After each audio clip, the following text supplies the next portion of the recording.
Okay, problem 2, true or false questions. Let's go. First one says, liability is a big stumbling block in creating a driverless car. True or false? Okay, first of all, whenever you're doing true or false questions, I always try to imagine or try to think of scenarios in which the statement is true and false, or false. So this liability is a big stumbling block in creating a driverless car. If that was true, what is the implications of that? If it was false, what's the implication of that? It just helps me get my mind rolling, because what ends up happening is a lot of the questions or statements that you see in the exam are different. You've never seen them before. They're probably based on some permutation or combination of statements that you've seen in the lecture slides. But for me, sometimes the initial reaction is a fear, because I've never seen this statement or this concept explored in this type of subject area, and it kind of gets my adrenaline going. So I try to calm myself down and just try to focus on tweezing out what this single sentence is. So for me, the first thing that comes to my mind is, who's to blame? If it's false, my intuition just says false doesn't seem right, because liability is a big stumbling block. If you said liability is a small stumbling block, then you probably see driverless cars on the road already. But if it was true, if liability was truly a big stumbling block in creating driverless cars, what would that mean? So if someone gets in an accident, is it the manufacturer? Is it the driver? Or, I'm sorry, the passenger, that is. And then this sort of idea, this train of thought gets me going. Gets the train of thought going. You're thinking, you're turning the wheels in your head. And for me, what ends up going is, well, what about this other idea that we had in class, the adversarial attacks. So adversarial attacks, remember, is when maybe a bad actor tries to intentionally fool the machine learning algorithm or the optical recognition camera in the car, or whatever security camera. I think the one that was in my mind is the stop sign. So for us, it looks like a stop sign, but some person or people could mess with the stop sign with different colors or stripes. So for us, as humans, we, even though it's maybe defaced, or we kind of know that it's still a stop sign, but for a computer, all these extra factors and characteristics kind of mess up with its algorithm, and now it doesn't even serve as a stop sign and might even go through that four-way intersection and crash into a car. So is that the passenger's fault or the manufacturer's fault? So for me, I'm going to pick true for this one. And what helped me pick true is the knowledge of adversarial attacks. So the point I'm trying to make here by doing all this and tweezing this all out is that when you're going through true and false questions, don't just look and stare at this single sentence right here. Try to tweeze it out. Try to make connect it to other ideas that you've had in the course, because there's probably a packet, a memory inside your brain that has the key. But if you just keep looking at this unique answer that is kind of giving you anxiety, then it might miss every single memory or knowledge, a packet in your brain that could help you figure out. So for me, I had to, write this all out and think about it, and by the time I got to adversarial attacks, it made me feel more confident that true was the right answer. And yeah, it is. Okay, next question. Any type of graph is equally suited for expressing any type of information. I think for this one, it's safe to say you can go with your intuition. So if any graph was equally suited, then we wouldn't have that lecture on what was a bad graph or what was a bad infographic, because certain graphs are better at quantitative data and certain graphs are better at qualitative data. So I'm just going to immediately say false, because I feel like this is a gimme. Next question. A line graph is well suited for showing population growth over a range of years. So for this one, I would just draw out a graph. Like it's hard to visualize something while you're under stress and just trying to parse the sentence by itself. So just to draw it out, you could just do a line graph.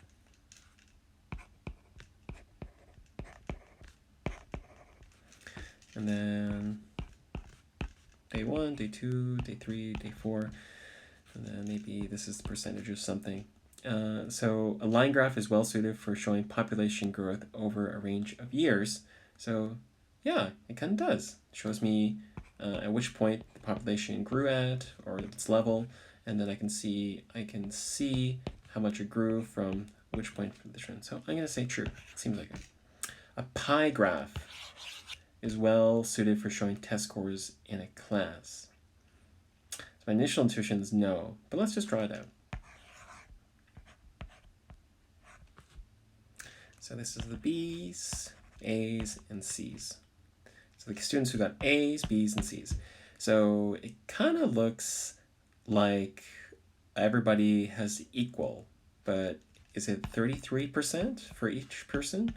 Or is this 34, and then this is 32, and this is 33, or is this 30, and this is 36, and this is 32, or how are these numbers all adding up? I can't really see based on the pie chart.